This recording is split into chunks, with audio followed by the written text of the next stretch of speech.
বাবাজি আমাদের বাণী কি বুঝতে পেরেছো? नहीं বাবাজি আমরা যে জিন জাতি তোমাদের সঙ্গে কথা বলতাছি বাবা। এই কথা শোনার পর আমি ঈদের থেকেও বেশি খুশি। लेकिन एक सेकंड, জিন আবার ফোন চালায় কবে থেকে? পৃথিবীতে এমন কোন মানবের ভাগ্যে হয়নি আমাদের কণ্ঠ এই যন্ত্রের মাধ্যমে শোনার জন্য বাবা। কিন্তু বাবাজি তোমাদের ভাগ্যে হয়েছে কেন? আল্লাহ তাআলা তোমাদের উপরে সেই রহমত নিয়ামত দান করিয়েছে বাবাজি, বলো শুকর আলহামদুলিল্লাহ। হাই হাই কি কোন, আমার তো জীবনে কোনোদিন মানুষও মেসেজ দেয় না যুগের পর যুগ। আমি জানতাম আমার ভিতরে কিছু একটা আছে যেটা মানুষের দ্বারা বোঝা পসিবল না। দেখছো জিন ঠিকই বুঝছে। মানুষ যখন টেনশনে থাকে ঘুম আসে না, কথাটা সত্য। 1:30 বাজে তখন ভাবতেছি কি নিয়ে কন্টেন্ট বানানো যায়, ঠিক তখনই আননোন নাম্বার থেকে কারো কল আসলো, যেই রিসিভ করলাম। বাবাজি আমরা যে জিন জাতি তোমাদের সঙ্গে কথা বলতাছি বাবা। কি ভালোই না তোরা? না মানব জাতি তো ফোন দিয়ে নষ্ট করছস, আর জিন জাতিরে ধরছস। কেসটা তুমি ধরেই ফেলেছো। যাই হোক, কন্টেন্ট তো পাইছি, প্রথম থেকে শোনাই ভরপুর বিনোদন পাবা। সব মানে আল্লাহ তাআলার সে হাদিস ও কোরআন থেকে তোমাদেরকে জারি করে দেওয়ার জন্য আল্লাহ তাআলার যে হুকুম নাজিল হয়েছে বাবাজি, বলো শুকর আলহামদুলিল্লাহ। तू समझा? हाँ नहीं तू समझा नहीं। আমি আসলে প্রথমে কনফিউজ ছিলাম যে আসলে কে কে চাই কি এত বয়ান দিতেছে কেন। বাবাজি আল্লাহ তাআলা কার কপালে কি লিখিয়েছে, কার ওসিলায় কোন জিনিস, কার ভাগ্যে কখন আল্লাহ পাক রহমত করবে, এটা কিন্তু মহান আল্লাহ ছাড়া কেউ বলিতে পারবে না বাবাজি। পারবে না। আমি প্রথমে ভাবছিলাম ডিজিটাল যুগ, মানুষ এখন হয়তো ফোনে ফোনে দাওয়াত দেয়, ইসলামী দাওয়াত। नहीं सारुण के यहाँ कुछ तो गड़बड़ है, जरूर कोई ना कोई गड़बड़। কিন্তু বাবাজি আল্লাহ পাকের রহমতে বাবা এই সম্পদ যখন তোমাদের বাসায় আল্লাহ তাআলা এই মূল্যবান সম্পদ যখন তোমাদের বাসায় যে অবস্থান হয়ে যাবে বাবা, তখন তোমরা যে কোটি কোটি টাকার সে মালিক হইতে পারবে। তোমরা সে বাড়ি গাড়ি কল কারখানা মনের আশা আকাঙ্ক্ষা আল্লাহর রহমতে বাবা সবই পূরণ করিতে পারবে বাবা। पैसा ही पैसा होगा।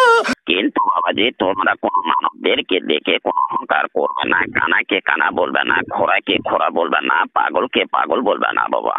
ठीक है বাবাজি আল্লাহ পাকের রহমতে বাবা এই সম্পদ যখন তোমাদের বাসায় যে অবস্থান হয়ে যাবে, তখন সেই অর্থ দিয়ে তোমরা সে একটি ইতিমখানা একটি মসজিদ ঘর তুমি তৈরি করে দিতে হবে বাবাজি। পারবে না বাবা? বাবাজি আল্লাহ পাকের রহমতে বাবা এই ইতিমখানা মসজিদ ঘর যখন তোমরা সে তৈরি করিয়ে দেবে, সেই ইতিমখানাতে বাবা হাজার হাজার মানব তারা সে আল্লাহ পাকের 30 পারা কোরআন শিক্ষা হবে, তারা সে হাফেজ মাওলানা হইতে পারবে, তারা সে আল্লাহর বান্দা হইতে পারবে বাবাজি।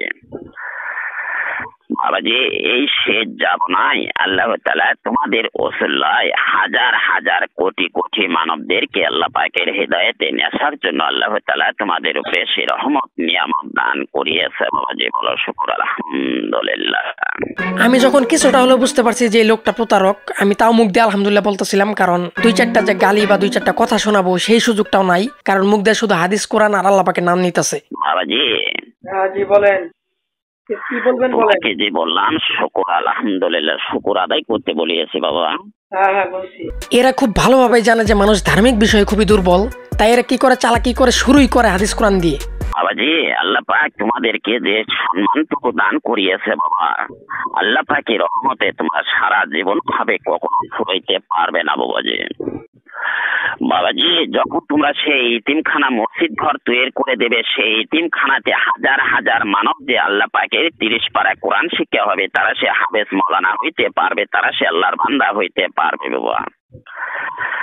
এই শেষ যাব নাই, তোমাদের ওসিলায় হাজার হাজার কোটি কোটি মানবদের যে হিদায়াতে নেসার জন্য আল্লাহ তাআলা তোমাদের উপরে সে রহমত নিয়ামত দান করিয়েছে বাবা। বাবাজি আল্লাহ তাআলা যেমন হাদিসে কোরআনে লিখিয়েছে বাবা, প্রতিটি কাজেরই প্রতিটি নিয়ম কারণ রয়েছে বাবা, ঠিক না ঠিক বাবা? হ্যাঁ ঠিক, সঠিক বলেছেন, আপনার বুদ্ধি ভালো। বাবাজি তোমাদেরকে সেই নিয়ম মানি তোমাদেরকে মেনে চলতে হবে বাবাজি, নিয়ম কারণ অনুযায়ী তোমাদেরকে সম্পদও খাইতে হবে বাবা, বুঝতে পারছো বাবাজি? হ্যাঁ বুঝলাম। তে বাবাজি আল্লাহ পাকের রহমতে বাবা এই দুনিয়ার বুকে তোমরা সে আজাগিরি বাদশাগিরি করবে, আকর কিয়ামতের দিনে হাসর ময়দানের দিনে তোমরা সে বেনে হিসেবে তোমরা সে জান্নাত প্রবেশ করিতেও পারবে বাবাজি। বলো শুকর আলহামদুলিল্লাহ। কি আরে বলুন। দুনিয়াতে রাজাগিরি বাদশাগিরি করার পেরেক হিসাবে নাকি আমরা আখিরাতে জান্নাত পাবো। প্রতারণা করেন, আগে একটু ভালোভাবে কথা বলা শিখেন, না হলে জিন মামু জনগণের মায়ের একটা মাটিতে পড়বো না। বাবাজি আল্লাহ পাকের রহমতে বাবা স্বামী স্ত্রী অদরঙ্গনী কিয়ামতের সঙ্গের সাথী বাবা। তোমাদেরকে এই সম্পদের বাণীগুলো স্বামী স্ত্রী দুইজন মিলে শুনতে হবে, বুঝতে হবে বাবাজি। ঠিক আছে, বুঝলাম। কেন বলতেছেন এগুলা? বাবাজি আল্লাহ পাকের যে আমরা সে হুকুমের গোলাম, আল্লাহ পাকের যে হুকুম পালন করিতে এসেছি বাবা। বাবাজি আল্লাহ পাকের রহমতে বলেন, এই দুনিয়ার বুকে তোমরা যে আজাগিরি বাদশাগিরি করবে, আকর কিয়ামতের দিনে হাসর ময়দানের দিনে তোমরা সে বেনে হিসেবে তোমরা সে যে জান্নাত প্রবেশ করিতেও পারবে বাবা। কিন্তু বাবা আমরা যে তোমাদেরকে আপনারা হ্যাঁ ঠিক আছে হ্যাঁ সবার এই সম্পদের বাণীগুলো তোমাদেরকে যে ডায়েরি করতে এসেছি বাবা, আল্লাহ পাকের রহমতে এই সম্পদের বাণী যতক্ষণ তোমাদেরকে ডায়েরি না করে দেওয়া হয়েছে বাবা, অতক্ষণ তোমরা বুঝতেও পারবে না, জানতেও পারবে না, খাইতেও পারবে না বাবজি। কেন বাবাজি? আমরা যে আল্লাহ তাআলার দরবার থেকে আমরা যে একটি ওলি ব্যক্তি, আল্লাহ পাকের ইবাদতকারী, কত বড় ওলিয়া উলিয়া দেখছো? আমরা সেই জিন জাতি বাবাজি। কোথা থেকে ফোন দিছেন? বাবাজি আমরা যে জিন জাতি তোমাদের সঙ্গে কথা বলতাছি বাবা। বাবাজি আল্লাহ পাকের রহমতে বাবা আমাদের জিন জাতির মধ্যে শুনে নেব, আমাদের জিন জাতির মধ্যে এই যন্ত্র কখনো ব্যবহার হয় না বাবাজি। এটা সে তোমাদের মতন সে একটি মানব সন্তানের যন্ত্র বাবাজি। আল্লাহ তাআলার সে কুদরতে আল্লাহ পাক একাইতে মসজিদ গড়াইছে তোমাদের মানবের মধ্যে, কেউ বলে সৌর মসজিদ, কেউ বলে গায়বী মসজিদ বাবাজি। এই গায়বী মসজিদে এই মানব সে মসজিদই করে বাবা। এই মানব এখন সে মসজিদে ঘুমিয়ে গিয়েছে বাবজি, তাদের উপরে আসর করিয়া আল্লাহ তাআলার এই জান্নাতি মূল্যবান সম্পদের বাণীগুলো তোমরা সে কিভাবে পাবে, কিভাবে খাবে, কি কি নিয়ম কারণ অনুযায়ী তোমাদের বাসায় যাবে, কখন তোমরা নিজে চোখে দেখতে পারবে, কিভাবে বলাইতে পারবে, কিভাবে বিক্রি করিতে পারবে, সব বাণী আল্লাহ তাআলার সে হাদিস ও কোরআন থেকে তোমাদেরকে জারি করে দেওয়ার জন্য আল্লাহ তাআলার যে হুকুম নাজিল হয়েছে বাবাজি। বলো শুকর আলহামদুলিল্লাহ।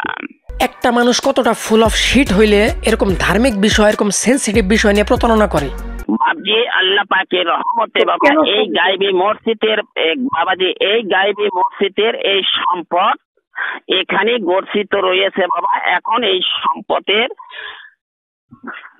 নিয়ে আমরা 750 বছর হলে সে পহরা ইবাদতে রয়েছি বাবা। আপনি তো সেলসেলায় বেচতে যাবেন। এই সম্পদের এখন সে মালামালের যে মেটটি শেষ হয়ে গিয়েছে বাবজি, সব মিশে কথা। এখন এই সম্পদ তোমাদের হাতে উঠিয়ে দেওয়ার জন্য আল্লাহ তাআলার যে আমাদের ওসিলায় তোমাদের হাতে উঠিয়ে দেওয়ার জন্য আল্লাহ তাআলার যে হুকুম নাজিল হয়েছে বাবাজি। বলো শুকর আলহামদুলিল্লাহ। জিন আরো মানুষের সম্পত্তি দেয়, এটা আমি আমার নানা নানি দাদা দাদি ওনাদের মুখে গল্প শুনতাম অনেক, কিন্তু এরকম গরিব জিনও যে আছে এরকম শুনি নাই কোনোদিনও। মানে কি বলতে চাইতেছেন? মানে একবার ডিরেক্ট বললে ভালো হয় তোমার মতো। তাহলে বাবাজি আল্লাহ পাকের রহমতে বাবা তোমার যে স্বামী স্ত্রী অদরঙ্গনী কিয়ামতের সঙ্গের সাথী, এই সম্পদের বাণীগুলো তোমাদেরকে স্বামী স্ত্রী দুইজন ছাড়া আর অন্য কোন মানবজন জানতে না পারে, বুঝতে না পারে, শুনতে না পারে বাবা। 21 দিন তোমাদের এই কথাগুলো গোপন রাখিতে হবে বাবাজি। বুঝতে পেরেছো বাবা? মানুষ পাও না আর ফোন দেওয়ার, কাউরেই বলবো না, শুধু একটা ফুল কন্টেন্ট বানাবো।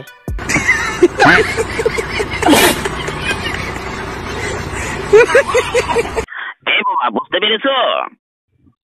বলেন বলেন। আমি কি বললাম বুঝতে পেরেছো? 21 দিন তোমাদের এই কথাগুলো গোপন রাখতে হবে বাবা। তোমাদের ভাই বন্ধু বান্ধব আত্মীয় স্বজন কেউ জানতে না পারে, বুঝতে না পারে। বাবাজি আমাদের বাণী কি বুঝতে পেরেছো? হ্যাঁ বুঝতে পারছি, বলেন। বাবাজি তোমাদের পাশে কে কে রয়েছে বাবা?